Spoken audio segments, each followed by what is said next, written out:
Hello, everybody. Welcome to another episode of Badass Engineers. I'm Shrouk, an electronics engineering consultant, and Badass Engineers is always powered by Aris Grassroots Education, powering tech, empowering youth. And today, I have an incredible guest. I have Mani Thiru, who is the head of Space and Satellite at Amazon Web Services Asia South Pacific. Hello, Mani.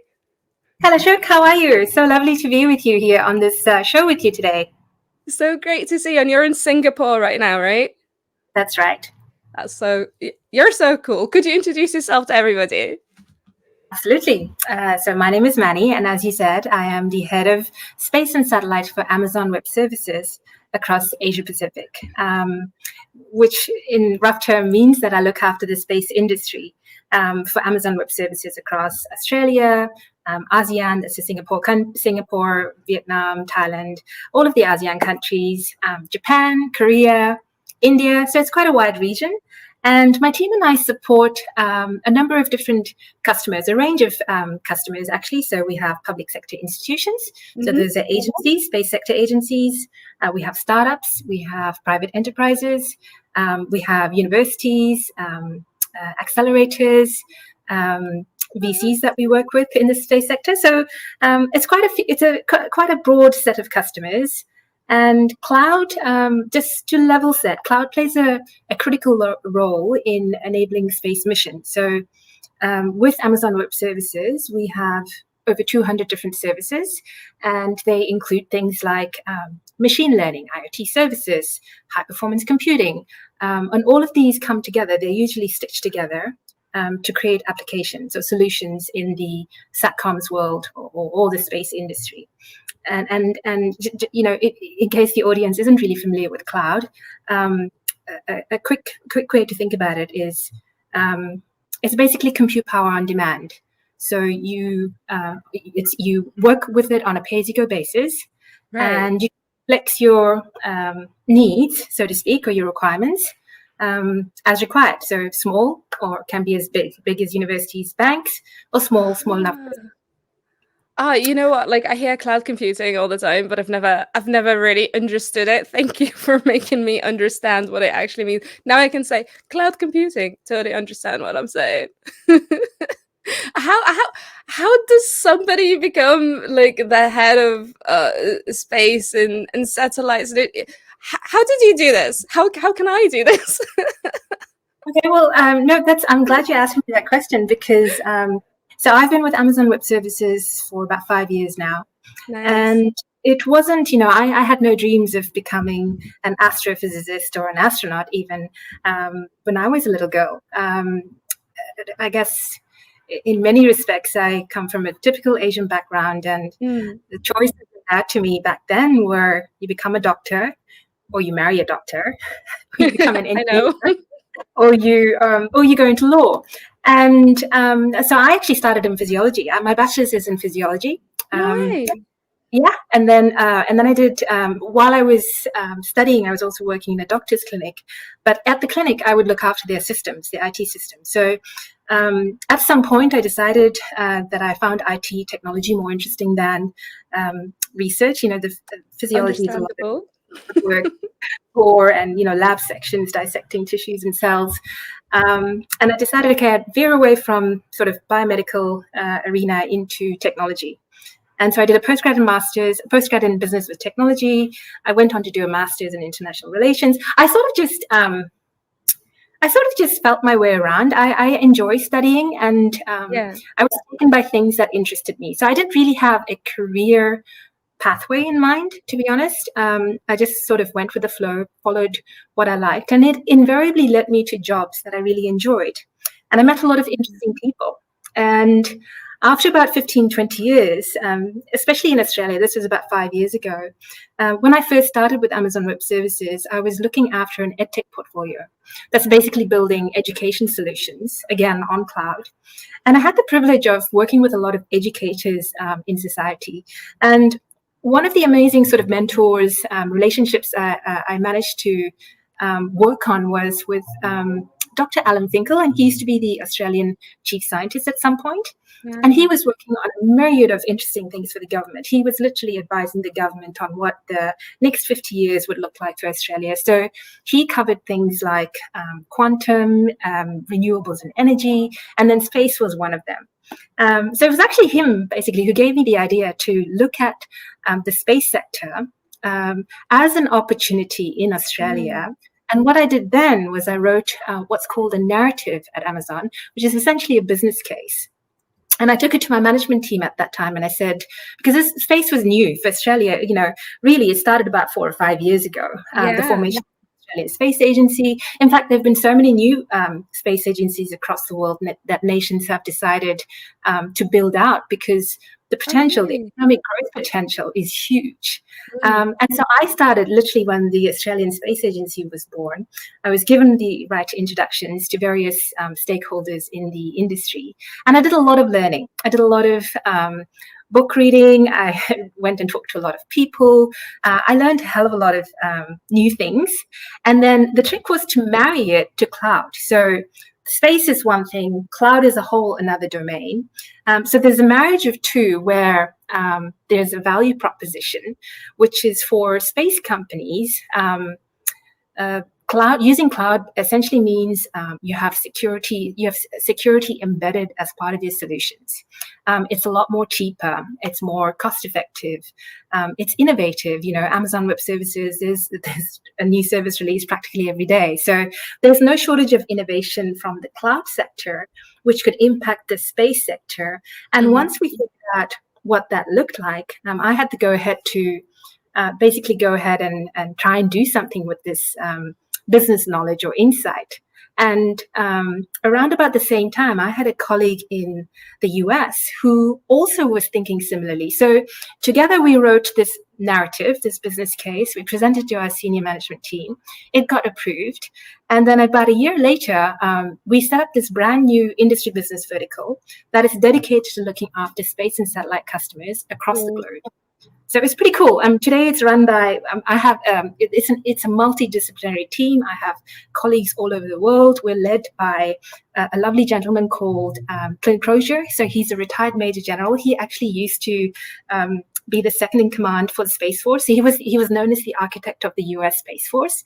So that's our big boss. Yeah. And so so I'm in a really incredible position at the moment. But it's all sort of happenstance. I just sort of found my way into it, which I'd like to tell this community, your community, that it's entirely possible to do now, because we need so many different kinds of skills in the space industry. It doesn't just have to be, a lot of people think it is space is astronauts and going into deep space exploration, which it is, and that's the exciting stuff. But also we have so many satellites up there. And what that means is that it's collecting immense amount of data, imagery, which can then be used or analyzed. And we use tools like cloud to generate insights and intelligence from them. So these satellites can actually be used for tangible purposes to benefit life here on Earth, right here on Earth. So we can do things like detect fires before they're about to start. Really? Oh, yeah, no, this is incredible stuff. And these are customers that I work with on a regular basis who are doing these incredible things. You can disaster response and recovery. You were seeing it right now in Ukraine. Aid workers are able to direct aid where it's most required. We can do incredible things. 50% of the essential climate change variables, for instance, can only be measured from space. So space has an impact on how we look at climate change and what can we do to tackle it. There's so many examples. I had no idea, because people just think, oh, why are we spending all of this money about, going to other planets and trying to find water? But this is not the full story at all. This is not the story we're told, right? Like that's why do you think there's that gap of understanding of what space actually means in real life versus what we think it means? I think, a lot of science and technology is really about communication. Yeah. And what I'm finding, and it's something that I've learned myself, because these are deep disciplines and you sort of, most people have a PhD in one very specific vertical, you become really obsessed with the details of what you're doing. Yeah. And people may not realize the impact of what it is that you've created or what it is that you're changing as you go about your daily business, because there's not enough communications around it. So I think we need to make space a lot more sexier than it is. And, yeah. You might have heard just yesterday they announced the Artemis mission, the crew for Artemis mission. Yeah, I'm helping on that. Oh, brilliant! There you go. You know all about it.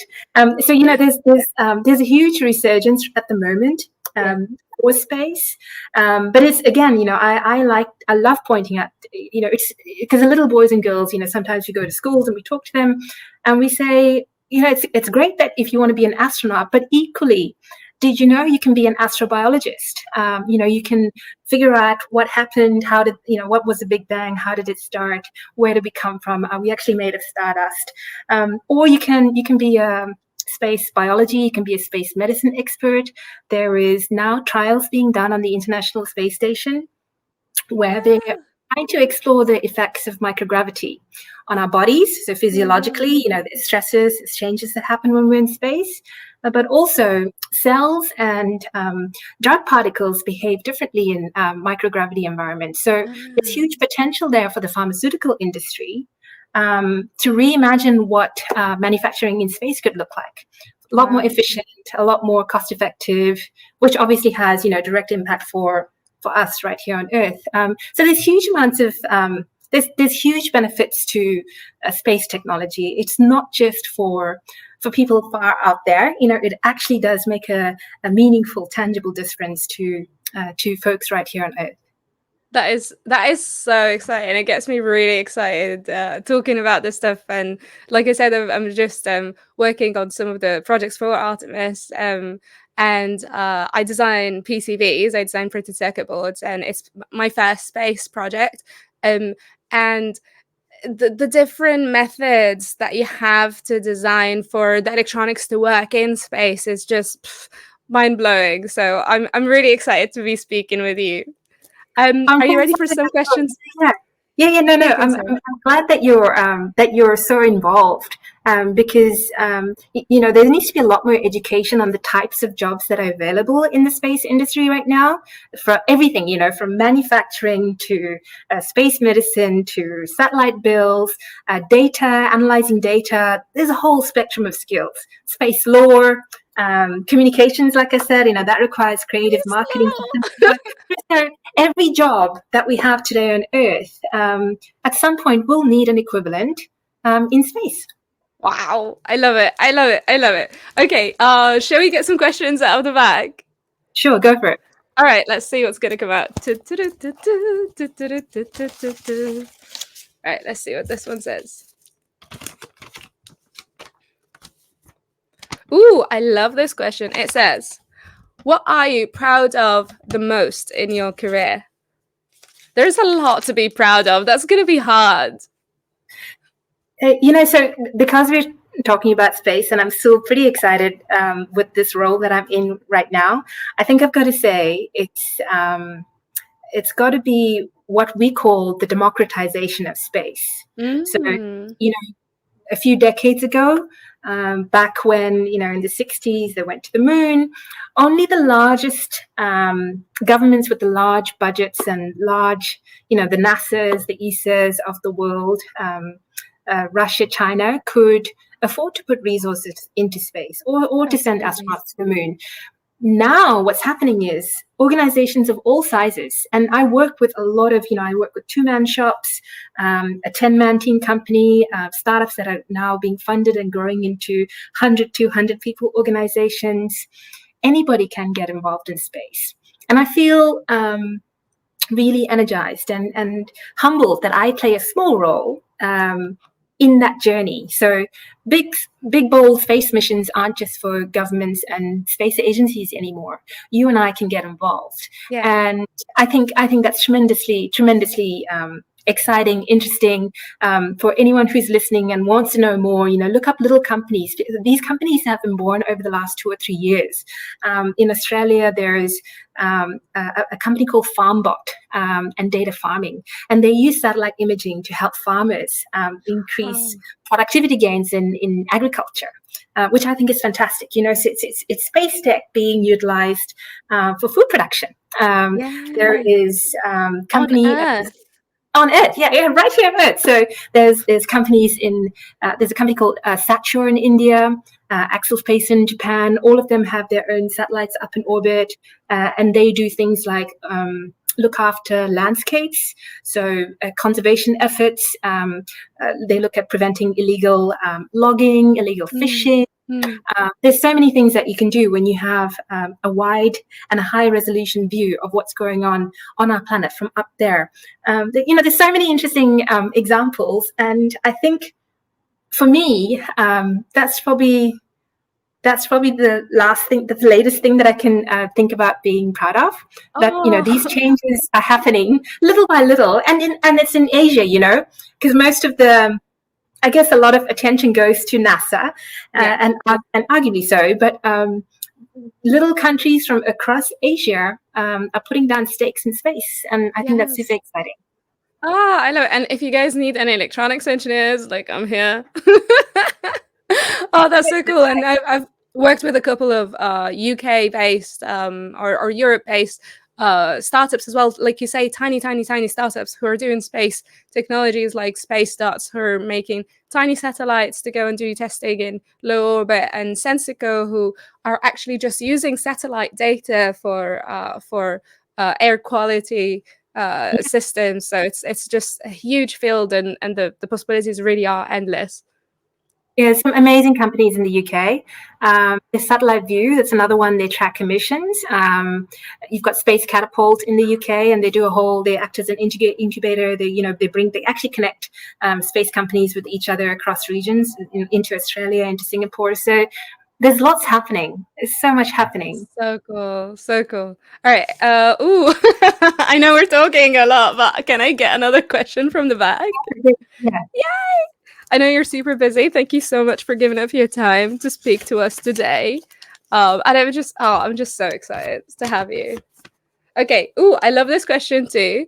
So what are you looking forward to the most in the space industry?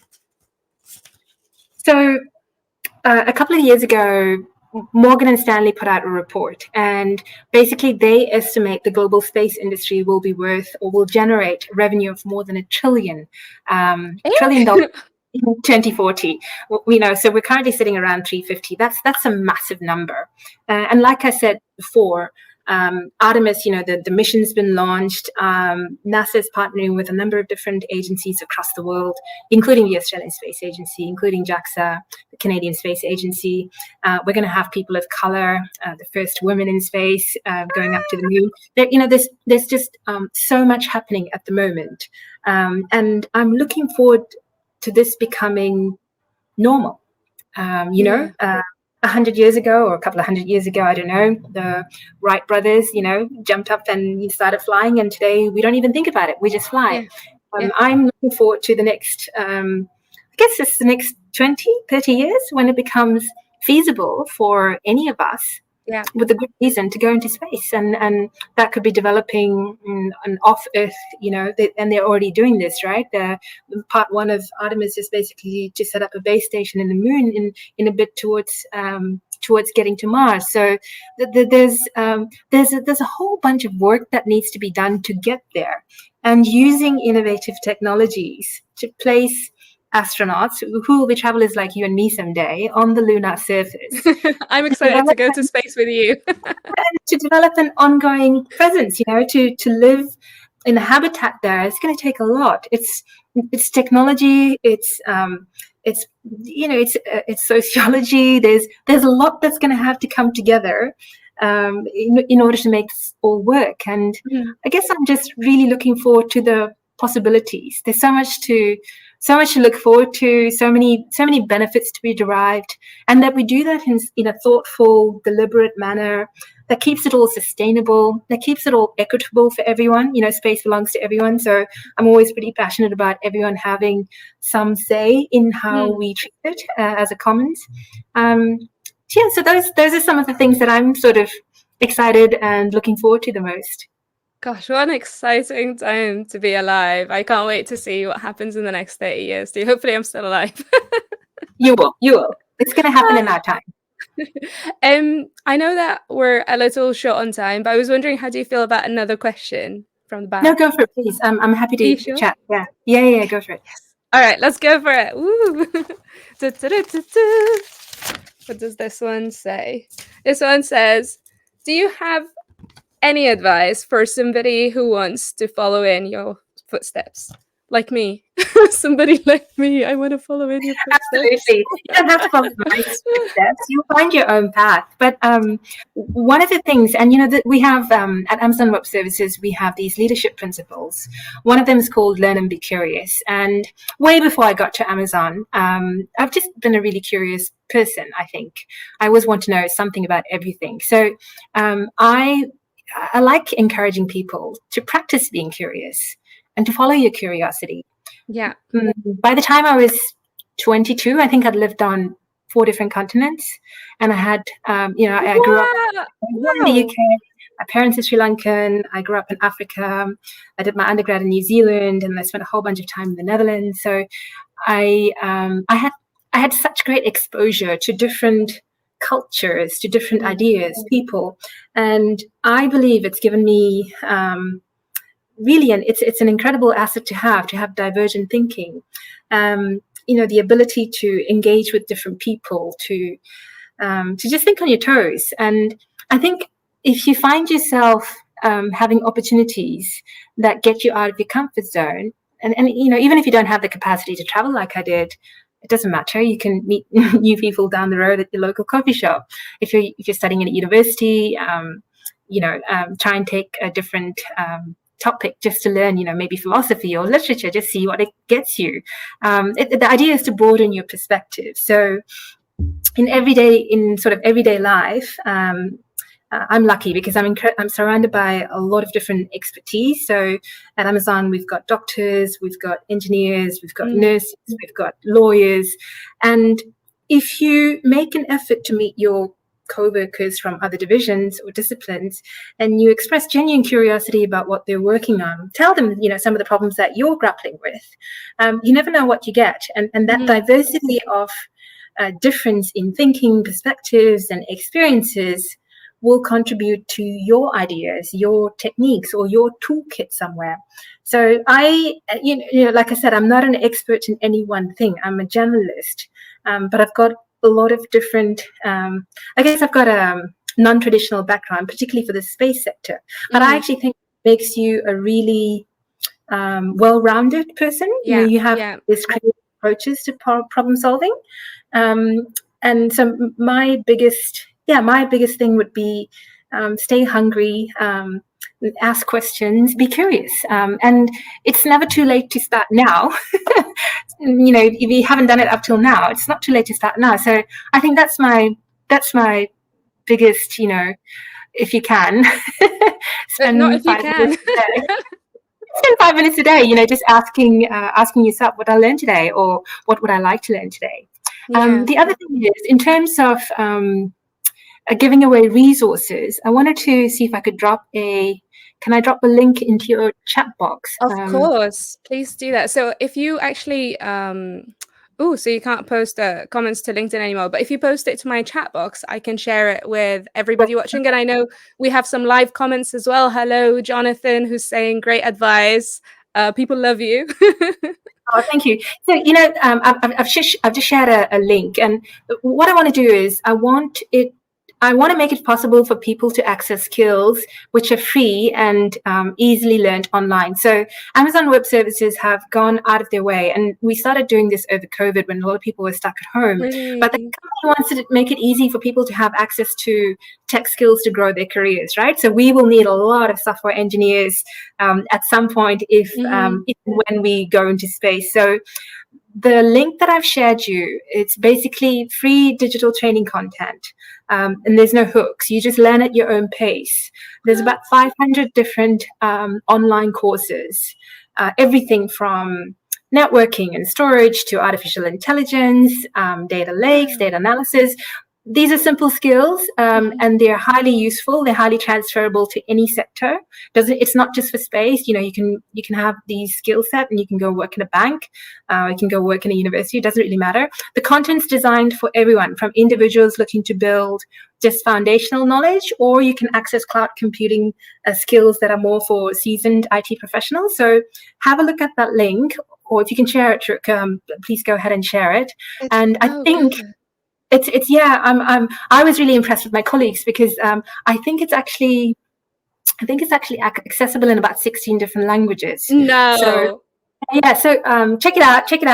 It's good stuff. I know there's hundreds of other courses that you can get online, but these are some of the programs that I undertook as I got my cloud accreditation, and that was a few years ago.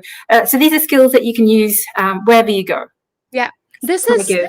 Incredible. Actually, I'm going to read out the webpage, which is www.aboutamazon.com/news/workplace/workforce dash programs dash for the public get started. I didn't quite read that very well, but if you Google that, it should come out, and I'll also share it in my feed. But I just wanted to say, I know you say that, there are hundreds of courses out there, but actually I meet so many people who want to break into tech who don't have a tech degree. And it's really difficult to find something that's going to teach you the right things at no cost and at your own pace, because people have, full-time jobs. They tend to be minimum wage jobs because they didn't study the right thing for them, and they just can't afford, not even a £200 course. So this is incredible. I love it, and it's in so many languages. That's a first for sure. Thank you so much. I'm gonna let you go. Thank you so much for this. I'm gonna share this link, and it was such a huge pleasure, such a huge honor to speak with you and to meet you properly. And thank you everybody as well who's tuned in and listened to the live, and the people who will listen to the podcast later on. And thank you, of course, to Aris Grassroots for powering the podcast always. Love you all. You're all so great. Take care, you guys, and reach out if you have more questions. You can find me on LinkedIn. I'm happy to answer questions. Anyone who wants to come into work in the software industry, into the space sector, you're all welcome. So cool. You're so approachable. I love it. Okay, cool. Have a great day, and see you all in the next episode of Badass Engineers. Let me end the podcast. We might have to